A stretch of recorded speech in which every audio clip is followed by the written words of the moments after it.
Salut tout le monde, c'est Melvin, j'espère que vous allez bien. Je vous retrouve aujourd'hui pour une nouvelle vidéo dans laquelle je vais vous raconter une histoire. Avant toute chose, j'aimerais remercier énormément les personnes qui ont posé des questions sous la dernière vidéo pour la FAQ. Je pourrais malheureusement pas sélectionner chaque question de chaque personne parce qu'en fait il y a beaucoup de questions qui reviennent souvent. Mais ce que je vais faire, c'est que je vais les regrouper et y répondre dans la vidéo FAQ. Donc un grand merci à ceux qui ont participé, merci aussi à toutes les personnes qui ont pas forcément posé de questions mais qui ont liké et regardé la vidéo, ça fait super plaisir. Comme d'habitude, je vous propose de ne pas faire durer le suspense plus que ça, c'est parti pour l'histoire.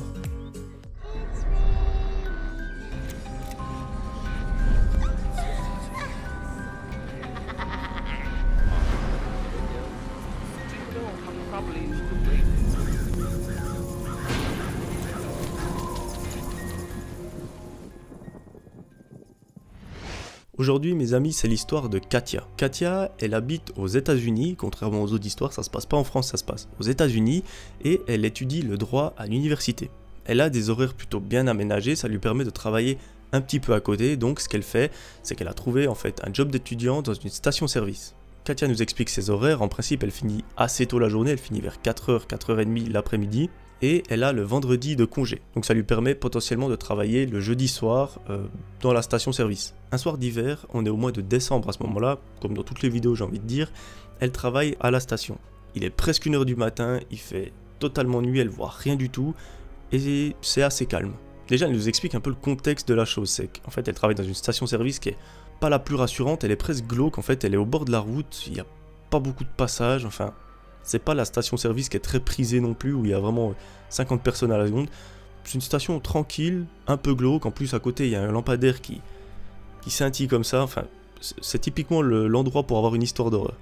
Apparemment la station-service est dans un état lamentable, les installations sont plus aux normes, l'intérieur est complètement crade, enfin le ménage est fait que très rarement, donc ça rajoute un peu une ambiance un peu chelou à la chose. Une des particularités de cette station-service, c'est qu'elle est ouverte 24 heures sur 24, 7 jours sur 7. Donc elle est toujours ouverte, que ce soit la journée ou en plein milieu de la nuit. Katia naturellement nous dit que ce soir-là, elle avait rien à faire, il n'y a pas de clients à encaisser. Elle a eu peut-être 2 clients sur toute la nuit, enfin, elle s'ennuyait vraiment. Elle avait absolument rien à faire et du coup elle était sur son téléphone en train de jouer à des jeux ou regarder des vidéos YouTube. Actuellement il est 1h du matin et Katia se dit elle a encore 6h30 à tuer. C'est énorme, je sais pas si vous avez eu un travail une fois où vous vous ennuyez à mort. Moi ça m'est arrivé une fois d'avoir vraiment une journée où on compte chaque minute et vraiment de se dire qu'on a 6h30 à tuer, c'est l'enfer. Et là j'imagine même pas quand on est la nuit, ça doit être encore pire parce qu'on est seul dans la station. Katia nous raconte qu'elle est en train de jouer à son téléphone assez tranquille sans forcément se rendre compte de ce qui se passe autour d'elle. Au bout d'1 heure sur son téléphone, elle voit un pick-up qui arrive devant la station. En fait, il y a 2 personnes qui sortent de ce pick-up et qui veulent mettre de l'essence dans leur véhicule. Apparemment, les hommes ne faisaient pas plus flipper que ça, ils avaient des habits assez chelous, mais voilà, ça a pas mis la puce à l'oreille plus que ça à Katia. Et là, elle remarque quelque chose d'assez étrange, c'est qu'ils ne mettent pas d'essence dans la voiture, mais ils se dirigent vers la station, donc là où se trouve Katia. Là, elle commence à se dire, c'est un petit peu bizarre, parce que normalement, quand on vient à une station-service, généralement, on met de l'essence, surtout quand on se parque de la façon dont ils l'ont fait. Donc, enfin un client à servir pour Katia, elle se lève et elle les accueille très poliment, elle leur demande est-ce que je peux faire quelque chose pour vous, est-ce que vous voulez acheter quelque chose, dites-moi tout. Et là un des 2 mecs prend un ton assez bizarre et dit à Katia je suis pas intéressé par l'achat de quelque chose ni pour l'essence, mais il faut que vous fassiez attention. Et là la personne voit que Katia est complètement paumée et qu'elle ne sait pas de quoi il parle, et lui dit est-ce que vous vous sentez observé depuis là où vous êtes. Et là il pointe quelque chose à l'extérieur de la station. Katia regarde un peu dans la nuit ce qu'elle voit, etc. Et là elle voit la silhouette d'un homme qui se tient droit devant la station en train de la fixer. Évidemment il est près d'un lampadaire, du coup il y a juste ses contours qui sont mis en avant, ça fait super flipper.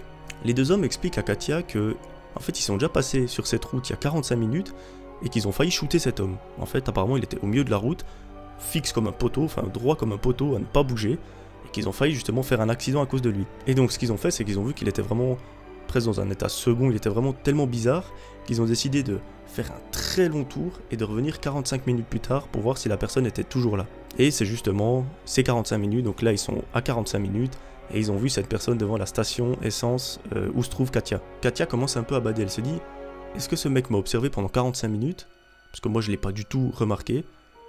Et je voudrais bien savoir ce qu'il me veut. Là, un détail glace le sang de Katia. Elle voit que dans sa main droite, quelque chose qui semble être un couteau ou une lame. Donc après avoir vu ce détail, elle le dit aux 2 hommes et ils sont un peu tous terrifiés. Donc là, Katia, elle est un peu dans une situation délicate. Elle se dit, peut-être que ces deux personnes dans la station sont des complices du gars dehors, et que c'est tout un stratagème pour me faire sortir et me faire je ne sais pas quoi.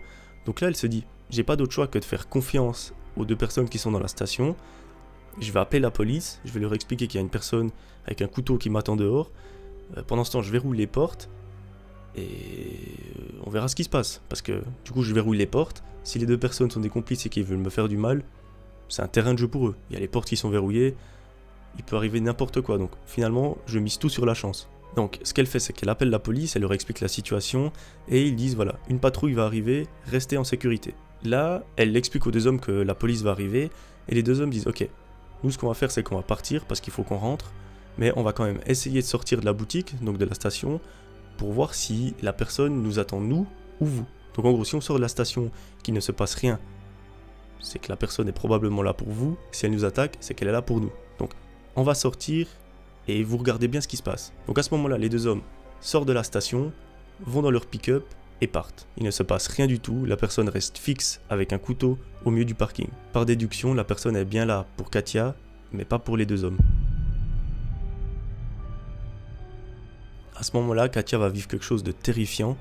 Elle décide d'aller se cacher dans les toilettes à l'arrière-boutique, parce qu'en fait, elle a vu la personne qui s'approchait d'un pas assez soutenu de la station, toujours avec son couteau en main. Et là, elle remarque que dans ces toilettes, il y a une petite fenêtre qui donne à l'extérieur de la station, et elle remarque que cette personne est juste derrière cette fenêtre. Là, la personne lui dit « Je sais où tu te caches, je sais que tu es derrière cette fenêtre, je vais t'attraper et te tuer. » Je vais pas vous faire un dessin, Katia s'est décomposée, elle a fait genre de ne pas être ici, elle s'est tue, elle n'a pas fait de bruit du tout pour pas que la personne sache exactement où elle se trouve. Katia décide directement de retourner dans l'arrière-boutique où il y a une salle en fait où d'habitude il y a des caméras de surveillance, mais vu qu'elle est nouvelle, elle n'a aucune idée de comment les utiliser. Donc elle ne sait même pas afficher l'écran où se trouvent les caméras, du coup elle a aucun moyen de savoir où se situe exactement la personne. Là Katia commence vraiment à entrer dans une crise de panique qu'elle n'a jamais connue auparavant, elle fait de l'hyperventilation vraiment, elle est hyper angoissée, elle sait pas ce qui va lui arriver, elle ne sait pas comment réagir parce que non seulement elle vient de commencer à travailler, mais elle n'a jamais vécu ça auparavant, donc elle est vraiment dans une situation très délicate. Donc là ce qu'elle fait en fait, c'est que pendant 10 minutes, elle attend dans la station, toujours avec les portes verrouillées, et elle attend que les policiers arrivent. Ce qu'elle fait, c'est qu'elle a un bon réflexe, c'est qu'elle plonge la station dans le noir. Elle éteint toutes les lumières du magasin, de l'extérieur, le lampadaire, elle éteint vraiment beaucoup de choses, beaucoup de lumière pour pas que la personne puisse voir où elle se situe dans la station. Donc ça a un avantage et un inconvénient, c'est que d'un côté la personne ne vous voit plus, mais vous ne voyez plus la personne non plus. Donc c'est un peu bizarre, mais elle a quand même eu un bon réflexe. Parce que du coup la personne à l'extérieur n'a pas pu voir où elle était, elle n'a pas pu taper contre la vitre et lui faire encore plus peur. Et c'est au bout d'une vingtaine de minutes qu'elle voit un pick-up de police arriver devant la station, et là elle se dit « Cette histoire est enfin terminée ». Les policiers viennent taper contre la porte de la station parce qu'il fait encore tout nu à l'intérieur. Katia à ce moment-là sait que c'est les policiers parce qu'elle les a vus quand même à travers la vitre. Enfin la vitre il fait pas tout noir mais elle a quand même pu distinguer que c'était des policiers. Donc ce qu'elle fait c'est qu'elle décide de rallumer la station, d'ouvrir la porte aux policiers et une fois qu'ils sont dedans elle la reverrouille par pur réflexe. Là les policiers lui disent qu'ils ont retrouvé un couteau devant la porte de la station. Aucune trace de l'homme mais que sur le couteau il y a du sang. Après de longues minutes à calmer Katia, les policiers décident de la raccompagner chez elle afin qu'elle soit en sécurité totale. Katia a porté plainte contre X, mais malheureusement la plainte n'aboutira jamais parce qu'ils n'ont absolument pas de preuves contre cet homme. Apparemment il n'y a pas d'empreinte digitale sur le couteau, il a sûrement utilisé des gants, il y a toujours ces traces de sang et vous allez voir que c'est quelques jours plus tard qu'ils vont savoir d'où provient ce sang. C'est 2 jours après, à la télé, elle voit qu'il y a un meurtre qui a été commis à l'arme blanche à quelques centaines de mètres de là où elle travaille. C'était une femme âgée, tout seule à la maison, une personne s'est introduite dans la maison et l'a sauvagement assassinée. C'est sûrement un cambriolage qui a mal tourné, ils ne savent pas exactement, mais de nouveau, aucune preuve contre une personne quelconque, aucun indice, aucune trace, rien n'a été laissé, hormis le sang sur le couteau qui appartient malheureusement à la victime. Donc là, de nouveau, Katia se pose 1001 questions. Pourquoi cette personne m'attendait derrière? Je ne la connais pas. Pourquoi elle avait un couteau? Bon, je pense que maintenant, vu qu'elle sait qu'une personne a été assassinée, ça aurait sûrement été elle la prochaine. Donc voilà, encore 1001 questions qu'elle se pose, c'est tout à fait légitime, je me serais posé les mêmes. Katia nous explique qu'après ça, elle a arrêté de travailler dans la station-service où elle travaille actuellement. Elle a demandé à l'entreprise d'être mise dans une station-service rien à voir de l'endroit où elle est, mais qui appartient quand même à cette entreprise. Donc en gros, ils ont juste changé de lieu de travail. Comme ça, elle ne croisera plus jamais cet homme.